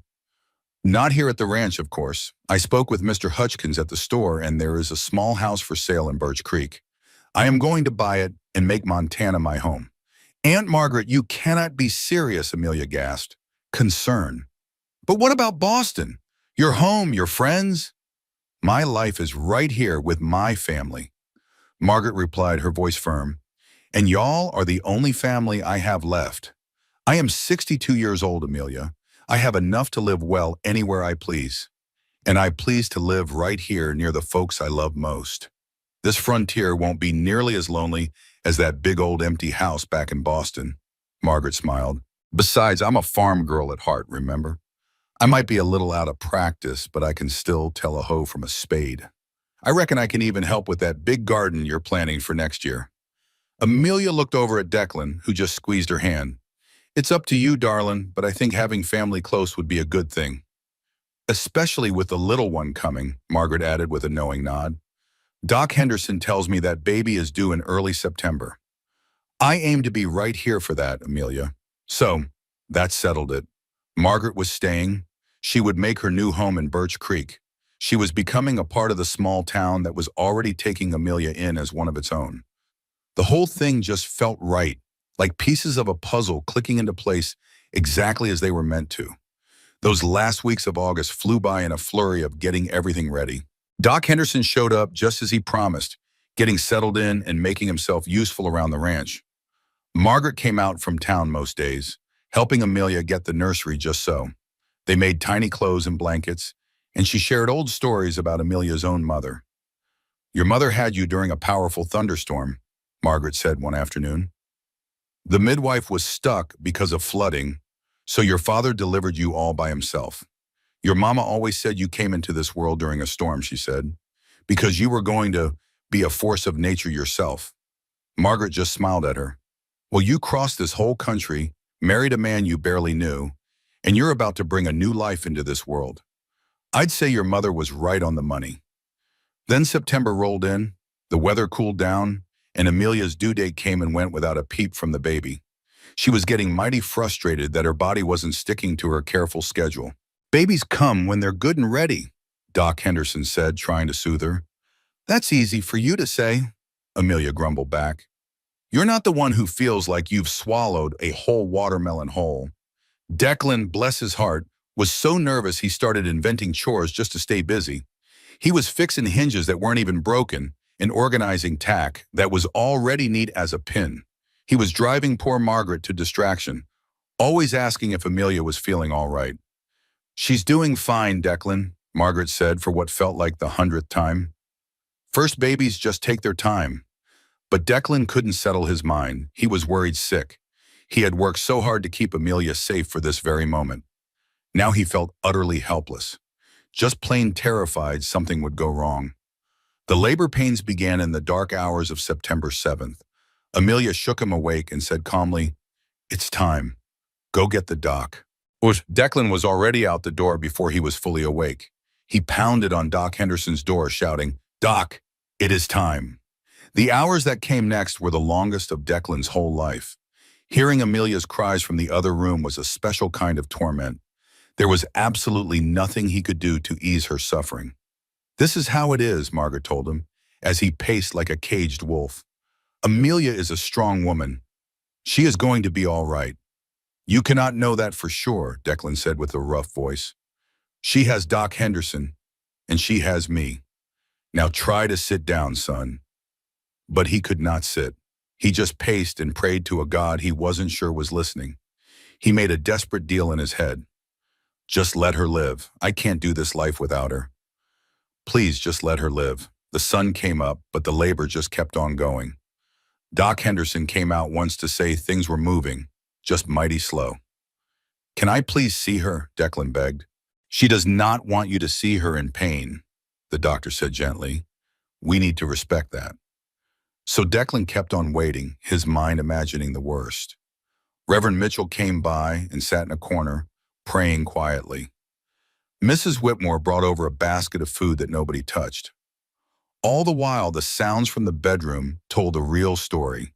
There were cries of pain, but also the calm voice of the doctor. He even heard Amelia's tired laughter at one point, a small ray of hope. Then, in the afternoon, a sharp cry echoed through the cabin. It was followed by a heavy silence that chilled Declan right to the bone.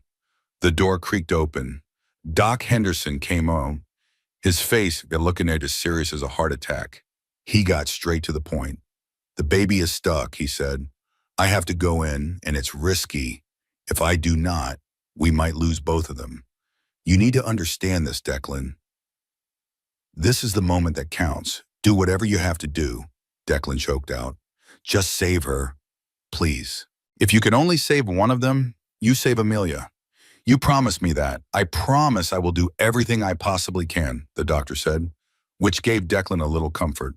"Margaret is in there with her. She is not by herself. Now I have to get back to it." The door shut. Declan just stood there, frozen. He felt a terror so strong it was hard for him to even draw a breath. This was the moment he had feared for months, the moment he could lose everything that ever mattered. Reverend Mitchell came and put a hand on his shoulder. "Have a little faith, son. Amelia is a strong woman. Sometimes all a man can do is trust in the good Lord's plan and the skill of good people." "I do not know if I believe anymore," Declan said, his voice raspy. The Reverend just nodded. That is all right, son. He believes in you. Now all we can do is wait and pray. The minutes dragged on. Declan listened to every little sound coming from that bedroom, his heart pounding in his chest. He heard Amelia let out a scream so raw and real it almost brought him to his knees. A flurry of activity and hushed voices followed right after her cry. And then, a miracle happened. A new sound cut through the air. A baby's cry, faint but clear. That little one was alive. Declan's legs gave out from under him. The Reverend caught him and helped him into a chair. That baby's cry was the most beautiful music he had ever heard. It meant his child was safe in this world. But what about Amelia? The question burned in his mind. The door to the room stayed shut tight. He could hear the baby, but he could not hear his wife's voice at all. A whole new fear took hold. What if she was slipping away from him right now, while he just sat there completely helpless? Finally, the bedroom door creaked open. Margaret stood there, looking exhausted but full of pure joy. Declan, come on in here and meet your daughter. He was moving before he even thought about it. The room was dim and smelled of hard work and medicine, but he did not care about any of that, because lying there in the bed, propped up with pillows, was his Amelia. She looked pale and worn out, but she gave him the most beautiful smile he had ever seen, and in her arms was a tiny little bundle. We have a daughter, Amelia whispered, her voice weak but filled with so much love and wonder. Declan, come see her. He walked to the bed, his legs feeling like jelly. He looked down at the little baby girl in his wife's arms. She was so small, with a full head of dark hair. Her little eyes were closed, but her face was already so full of life and expression, still taking in her sudden arrival. She's perfect, Declan breathed out. Amelia, she's just perfect, his voice broke. And you, are you all right? Doc Henderson had said it was a tough one. It was, she admitted. I was scared a time or two, but the doc knew what he was doing, and Aunt Margaret wouldn't let me quit. We made it, Declan, the three of us. He leaned down and kissed her forehead, feeling so much love it made him shake. I was so scared when the doc said there were problems. When I heard you scream, I thought, I know, I'm sorry. She touched his face. But we're here now, we're safe. And we have this beautiful little girl to show for all our troubles, don't we? As if she understood, the baby opened her big blue eyes, already curious about this new world. She looked at her mama, then her daddy, and made a sweet, contented little noise. What are we going to name her? Declan asked, unable to tear his eyes away from his daughter. I was thinking, Amelia said softly, that her middle name should be Catherine, for my mother. But for her first name, I'd like to name her after your mother, if that's all right. What was her name? Sarah, Declan said, his throat tight with emotion. Sarah Catherine Ward, Amelia said, trying out the sound. What do you think, sweetheart? The baby let out a giant yawn, and both her parents laughed through happy tears. Doc Henderson came back in, checking on both mother and baby with a professional eye. He pronounced them both wonderfully healthy, considering the difficult delivery. You did well, Amelia. Real well. This little one has a strong set of lungs and a good appetite. Y'all are going to be just fine. Thank you, Amelia said, and she meant it with her whole heart. For everything. Seeing a happy ending like this is all the payment a man needs, the doctor replied. But I won't say no to that smoked ham you promised me, Declan. Now you two get some rest. The doctor stayed a few more days to make sure they were recovering right. In that time, as Sarah proved to be a healthy, hungry baby, the Ward Ranch saw a steady stream of visitors. Reverend Mitchell came by to bless the little one. Miss Whitmore brought a beautiful handmade quilt, and Billy Patterson brought a carved wooden rattle. The very community that had watched Amelia's arrival with doubt now came to welcome her daughter warmly. You're one of us now, Mrs. Whitmore said plainly, as she watched Amelia with the baby. And not just because you married Declan either. It's because you've proven yourself. You survived a rough winter, you saved your husband's life, and you've worked this ranch like you were born here. And now you've brought new life to this place. That's what makes somebody frontier folk, and you've done it all. Margaret stayed at the ranch for that first week, helping with everything from the cooking to the laundry. to teaching Amelia all the little tricks for taking care of a baby. The bond between the aunt and niece had completely changed. All that old bitterness just melted away, replaced by something real and true. Your mama would be so proud, Margaret said one night, watching Amelia soothe little Sarah. Not just of you as a mother, but of the life you built. I was wrong to push you. This ranch is where you're meant to be. I'm glad you see that, Amelia replied, and I'm so glad you're here. Having family close means everything. Family, Margaret said with a warm smile. That's exactly right. The days cooled as September turned to October. The ranch found its new rhythm with the baby. Sarah was a good baby, a good eater, and a decent sleeper. Declan and Amelia just looked at her every day, amazed she was real. Declan took over more chores so Amelia could rest and heal, and he didn't mind it one bit, not when it meant his wife and daughter were happy and healthy. In the quiet evenings after all the work was done, the three of them would sit by the fire. Declan felt a kind of peace so deep it almost scared him.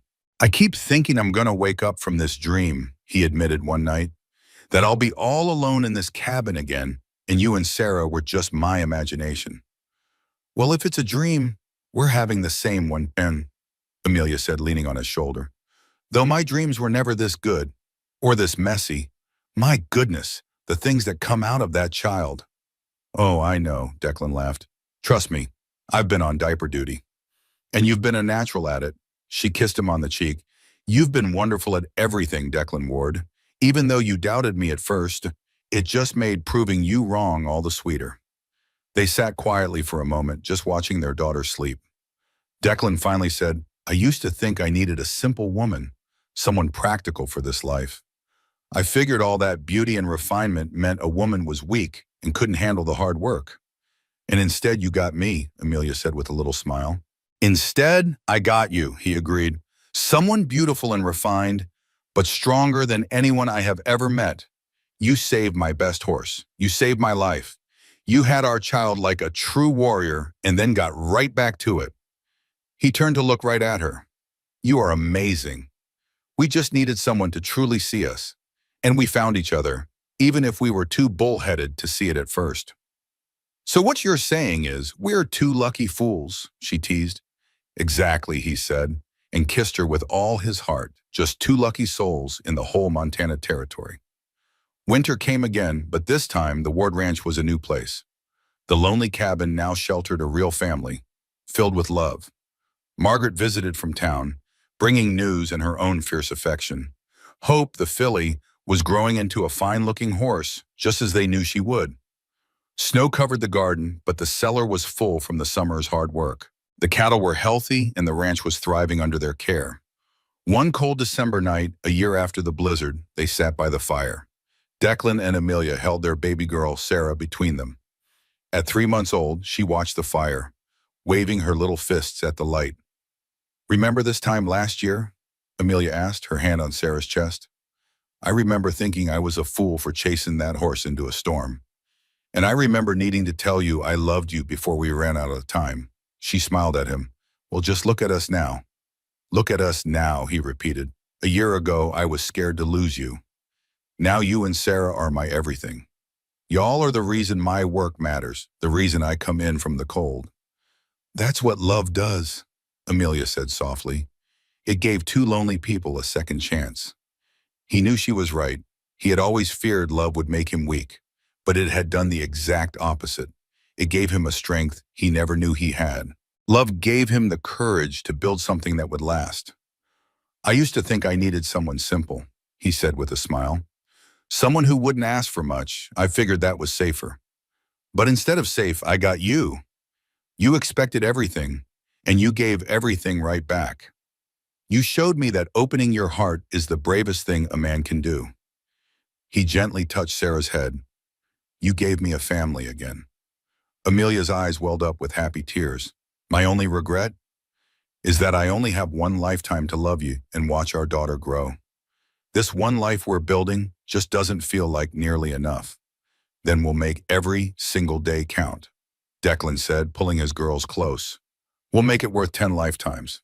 A lifetime's worth. Outside, a gentle snow started to fall. It was nothing like the hard blizzard from a year back. Inside, the fire burned warm and the baby was cooing, happy as a clam. They held on tight to the little family they had made and the future they were building together. The Ward Ranch would only grow from there, you see. They were blessed with 2 more sons and another daughter, all of them healthy and strong. Hope's bloodline made their horses famous all across the territory, and Amelia's garden grew big enough to be a blessing to all their neighbors.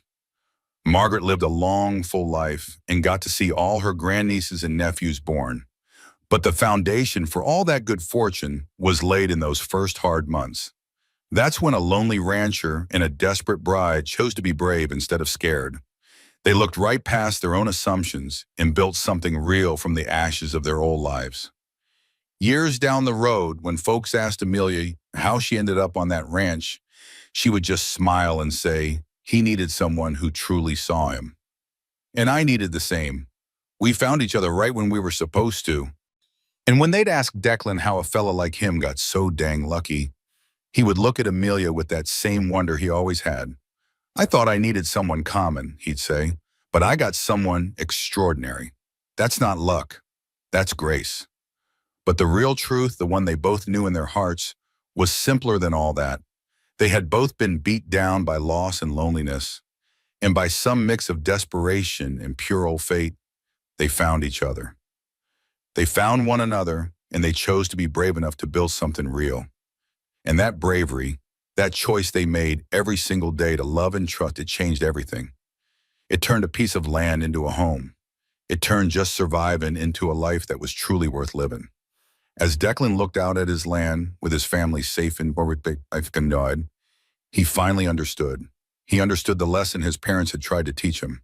Love didn't make a man weak. Love was what made surviving possible and what made it all worthwhile. And every day for the rest of his life, Declan Ward woke up grateful.